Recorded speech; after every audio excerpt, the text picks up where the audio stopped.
I really wanted you to suffer, if I hate my children, then I'll tell my children, go, you see this guy, he's crying because he lost his job, but it's not always like that. Just go and do exactly what he did. I want you to live paycheck to paycheck and go get you a job working for people who have historically oppressed you because they're good now. They're nice now, right? They voted for the Democrats too.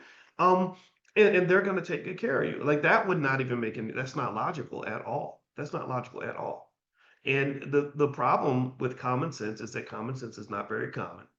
And common sense comes off as radical. Common sense comes off as being mean or almost like I'm trolling. I'm not trolling.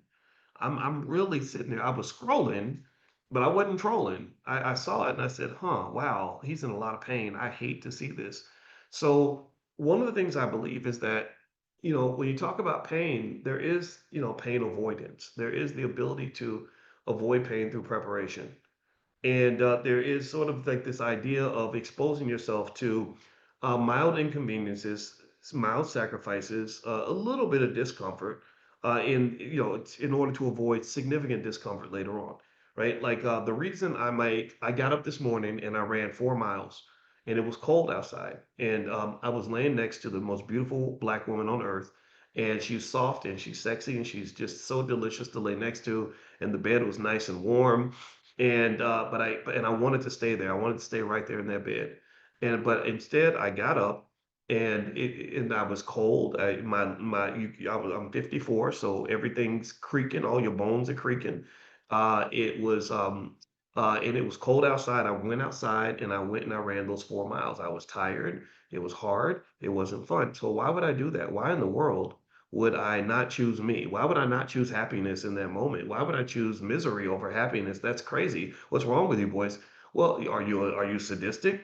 No, I did that because I want to make an investment now so I can avoid pain later on.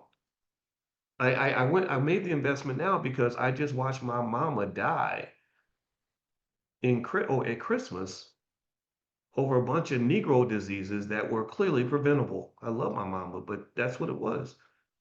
But my mama grew up on all the fried chicken and the bad food, and I remember when my mother was in her 40s and 50s and said that she needed to go to the gym but didn't, right? Didn't. There was always something else to do, right? I saw, I've seen people in my family make decisions that were more comfortable in the short term to endure significant pain in the long term.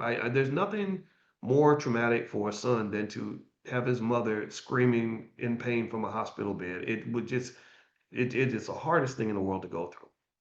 And so my point is to say that the same way I didn't enjoy hearing my mother screaming in pain from the hospital bed, I also didn't enjoy seeing this young man in pain because he doesn't know where his next meal's coming from. I didn't enjoy watching him sit there sad because of the stress and the financial trauma he's experiencing due to a significant lack of preparation on behalf of the people that were supposed to love him. And maybe they just didn't know what to do. Maybe no one exposed them to these ideas. I can't make everybody listen to me, and I'm not the only person. I'm not some sort of black wealth messiah. I don't position myself like that at all. But I do have a doctorate in this stuff. And so maybe that's what it is. Maybe because I have the training I have, what seems simple to me may seem complex to others, and I understand that. I respect that. So I'm not here to say I told you so, but I am here to say, are we ready to listen to a solution, or are we going to continue with the same false strategy that doesn't actually work?